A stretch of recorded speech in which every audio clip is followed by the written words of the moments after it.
All right. Good morning, good afternoon, and good evening. Thanks for joining in here. We are about 13 seconds to hear on the pier, in the pen. We're about to roll out nice and steady, 1.8 watts per kilogram. Welcome to In the Feed Zone here. I am Jason Flores.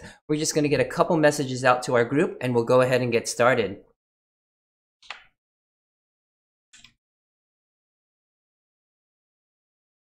All right, looks like we are live. It's looking pretty good on that end.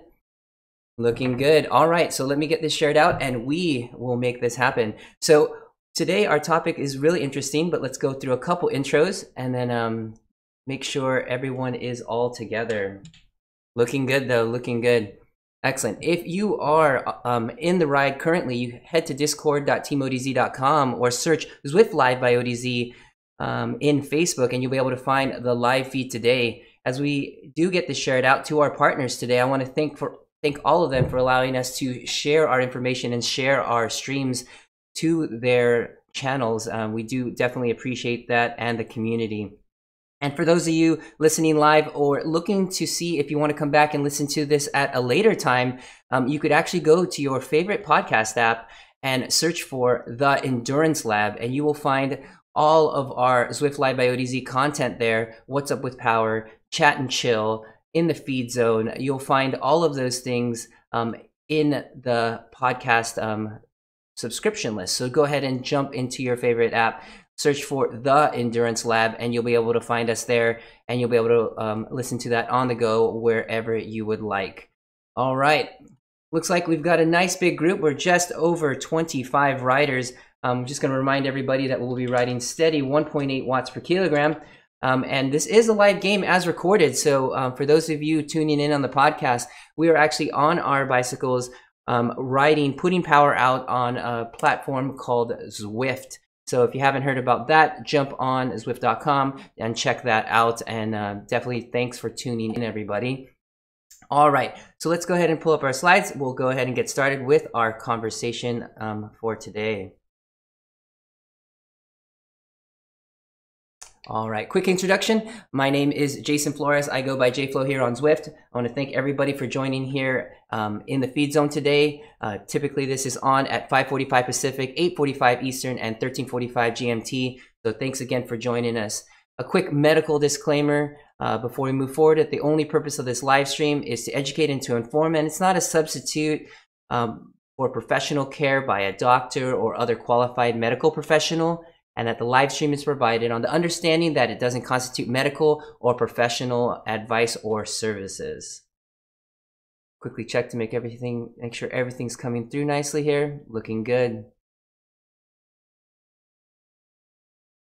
All right, so today our article is actually brought to us by Cycling Tips. You've all been to that site, have checked out a lot of great information that has come out of their site. But today we're going to be addressing an article that they put out, or just a combination of articles actually that they put out about cramping and the different cure for muscle cramps. So if you have a cure that you feel has worked for you, go ahead and jump online, jump on social media, tell us what you've used, and we'll kind of go through the science here today in the next 20 some odd minutes, 27 minutes here on the ride to get an idea of what has worked for people and what the science says. All right. We'll quickly go through a couple definitions. We'll go through the background of some new science with the use of pickle juice and where that came from, and as well as the science behind it and how does it actually work, and then a quick summary of how the take-home use of what we can do and how we can use it. So definitely pretty interesting here. If you haven't tried it before, definitely interesting. So, all right, we'll start with a couple definitions. So we first need to kind of talk about the type of cramping that we are experiencing while we're on the bike. There are different levels in science that we define cramping, or has been defined in their full body cramps where you're not able to move, you're kind of in a seizure type situation. But there's also cramps where we typically see on the bicycle, which is exercise associated muscle cramps. And that's where you get a localized cramping of typically a lower extremity because of the sport that we do.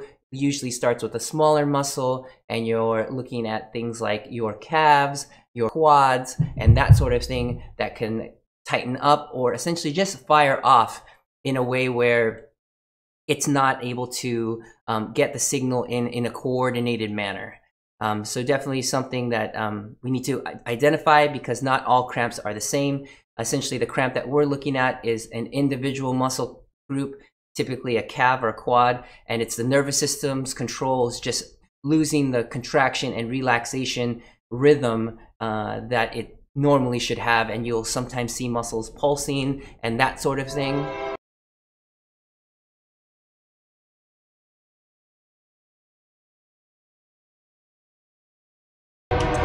And so just a little bit of background kind of on where this comes from and essentially what causes it.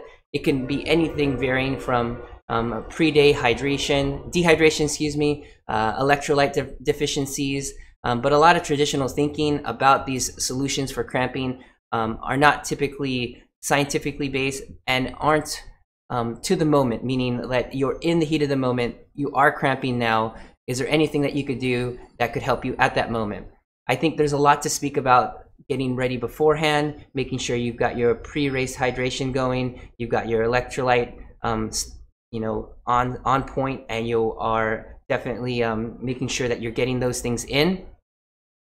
And so I think beforehand, you can definitely make sure that you've got all of those things taken care of. But in the heat of the moment, taking in a bunch of water or a bunch of electrolytes just doesn't have the science saying that it's going to help you at that time. But today, we're going to give you a little bit of science that can and that will. All right, so just a little bit looking back, kind of where do these ideas of dehydration and electrolyte kind of usage comes from? Essentially, this careful review of the literature didn't identify a single published scientific study that showed athletes with acute exercise-associated muscle cramps were more dehydrated than control athletes. So essentially, they took a double-blind study where patients or athletes were given a hydration drink, and whether it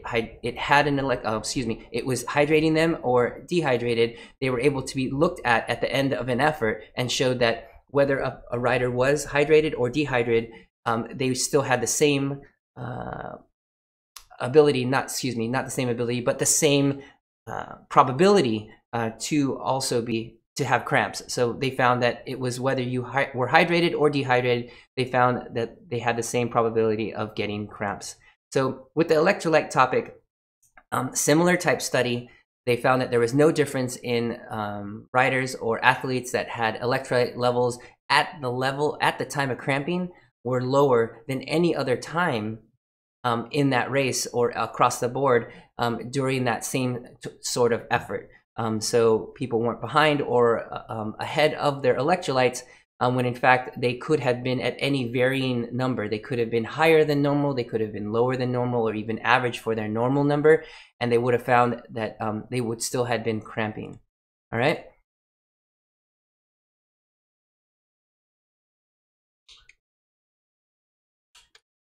Excellent. All right. So it doesn't appear that these things like nutrition has to do with the localized muscle cramping acutely during exercise. So a lot of sports scientists and dietitians have abdicated this disproven remedy of exercise-associated muscle cramps for years and years, even despite the scientific evidence. Not to say that having electrolytes and hydration methods sorted out and figured out beforehand, but I think in the moment of having cramps, I think definitely can be spoke to that these things don't work or haven't been shown to work when you're actively having a cramp. So there have been a couple observational studies for developing kind of the new idea or what is actually causing these exercise associated muscle cramps. And a lot of this, if we think back about the last time we did have cramping in this same way, you'll find that you possibly could have had an aggressive pacing strategy in that race or ride, that you may have been racing at a higher intensity than you may have been training at, and that you may have been at a point where you're riding longer than either any of your training rides or that you have been training for. And these things, we are now finding these observational things are more so the cause of these exercise-associated muscle cramps versus some of the other physiological things. So the next question is how do we get over it? So a little bit more on new science. So this emerging line of scientific research into other nutritional ways to prevent treating cramps. And this is where pickle juice comes in. Essentially that briny, vinegary liquid left over in the jar of your pickle juice can now become essentially a tool. Initially, or at least at first look, a lot of times people can think that the reason why pickle juice works is because it has electrolytes in it. But in fact, there is going to be, and I will explain, a different mechanism of action that is the reason why this can help us. All right, so the history actually comes from the 2015 London Olympics, where the Australian team actually would visit the McDonald's in the Olympic, what do they call that? Olympic food area, and they actually grabbed all the pickle packets and they were giving it to their athletes as a little bit of a boost to prevent cramping of their next day's events. And so, but even 15 years before that, that would put it back all the way to 2000, that there were reports of using as little as, or as much as, it's a good amount, 2 ounces of vinegar for the same sort of use. So there was already early science in the early 2000s that this was being used. And so the question is the mechanism of action, and we're definitely getting to that. So the main ingredient are vinegar and salt. So definitely there is a component that is salty and has an electrolyte, but the key component is the vinegar. And essentially the hypothesis goes like this. It is effective because there's a reflex triggered by the vinegar in the upper part of the mouth and the upper part of the esophagus that is able to overcome the neuromuscular system to take away the attention of the misfiring of the muscle and able to reset the neuro system to allow you to release that muscle cramp and allow you to kind of get back to your normal state. And so the science behind it, kind of the propeller hat side of it, is there's a transient receptor potential channel that is activated in the mouth, but essentially that receptor that is being triggered is what we look at. So it stimulates in the mouth and also down the throat and then into the stomach. And because of this strong stimulation, excuse me, of the nervous system, it tends to reduce the activity of the other parts of the body to pay attention to that, and that is where you get that release.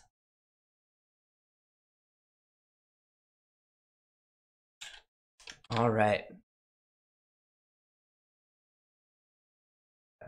So, quick question, Jason. Sure, go ahead, Justin. I'm listening.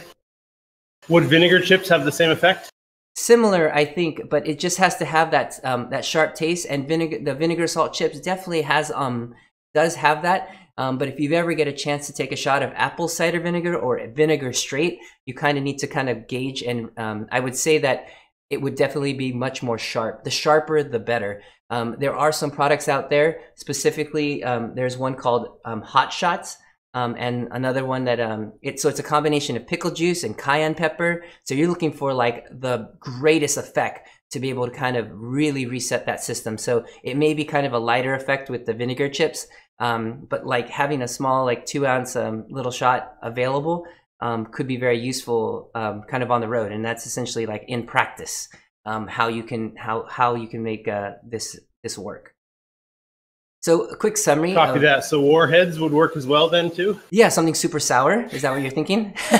If you can manage it, yeah, like pucker face sour. Yeah, that's kind of the direction that we're going for. But yeah, you know, your mileage may vary, but definitely try it. And again, a great thing that we do here on Zwift is we're able to kind of push our limits. So if that's something that you can try on the bike, I think it's definitely on the road is something that is worth trying. So quickly, a quick summary. There's been a huge perpetuation of the myth that dehydration and electrolyte losses can be the cause of these exercise-associated muscle cramps, these localized cramps that we have typically on the bike. But there's minimal scientific study to support these claims. But essentially it does because of the reason that it stems from the nervous system itself rather than the muscle. Essentially, it's overexertion of the body or overexertion of the limits that you have, and that's what ends up being the cause of this sort of thing. The scientific explanation and evidence to support this practice is strongly that if you strongly stimulate the receptors in your mouth, you'll be able to kind of reverse the misfiring of the muscles or the area that is actually cramping. And so this reflex in the nervous system relaxes the nerves in other parts that are controlling for that muscle contraction, allowing you to not have that cramp. So the way this works kind of in practice, for example, I've done this several times, typically a climbing event, you're chasing that front group, you're trying to stay and keep the pressure on the pedals, and you get to a point where you're starting to tighten up. For me, it typically is calves, so I'm not able to do kind of a full pedal stroke down and kind of release. And I will go to a 1 to 2 ounce shot of just straight apple cider vinegar. It's simple. It's something that we have available here at the house all the time. I'm able to put that in. It doesn't taste great, but you can definitely feel that it makes a change in both your mentality. You've got the pucker face on. You've got it could even reduce pain otherwise, perception, perceived exertion, and that sort of thing. And what you'll find is if you're able to just let off just a bit, you're going to need to let that group go, but you will have a chance. You'll find that the muscle will start to relax, and then you'll be able to kind of come back at it. I've gone to it as much as, I would say, on record 2 times on a same like 80-ish mile ride, and been able to get the muscles to release. I've been able to give it to friends on a, maybe even shorter but much more difficult, let's say 60-mile ride more recently. Has definitely helped, at least for a short period of time, for that rider to be able to get back on the bicycle and to continue the ride. So definitely really good there. And speak of the devil, both the riders that have tried this are on the live stream now. Good morning, Bill. Good morning, Jeff. Just talking about our secret weapon here, sharing our stories of pickle juice and apple cider vinegar. So in practice, something that you can carry, like a small, you've probably seen it before. It's like a 5-hour energy, that type of size bottle. It's about 2.5 ounces. You could definitely fill that up. You can keep that in your back pocket for when you want to be able to reach to that and be able to give it a try. I say bring it to your rides, give it a try. You're getting cramps. What's the worst that can happen?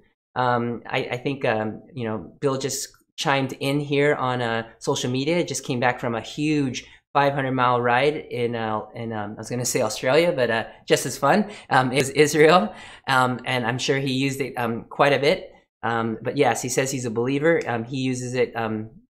I believe it's the Hot Shot product, or there's another product. I think it's called Pickle something.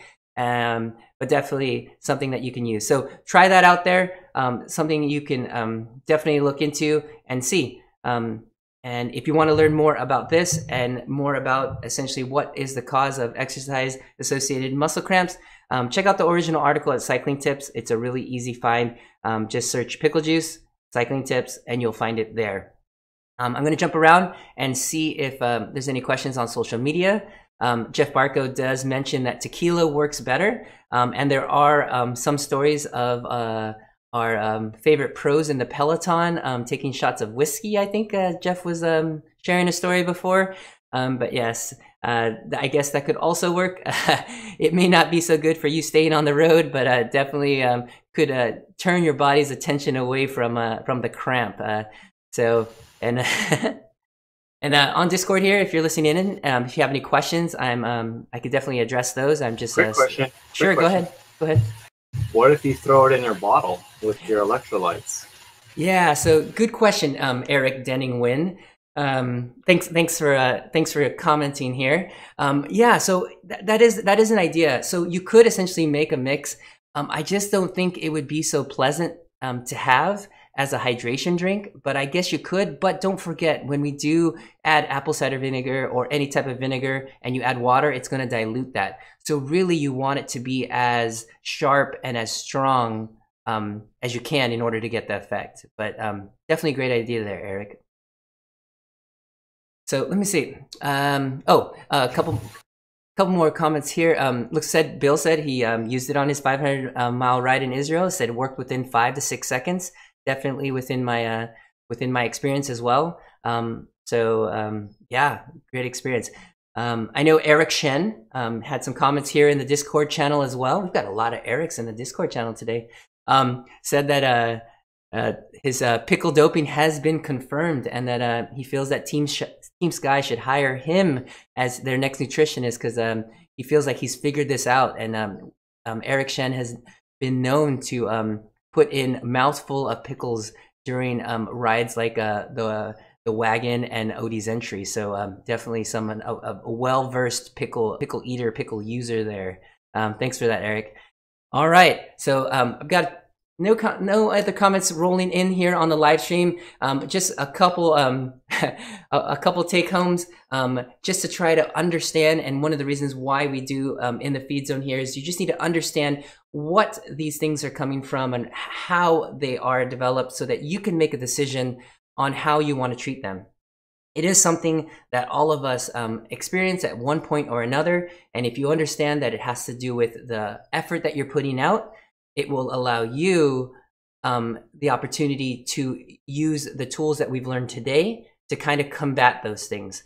A lot of times you're going to like the most recent blogger post, take a look at those, but take a look at the science here. Go to the cycling tips articles, make sure, take a look at the references. They're really good at that. And then just try it out for yourself, because if drinking more water, eating a banana, all the myths, I want to call them, aren't working for you, try this. I think it's something that is worth giving a shot. It could be as cheap as the white or apple cider vinegar you have at the house, or as expensive as a product that you can try. But I mean, for the people who do use it, they are buying them by the box.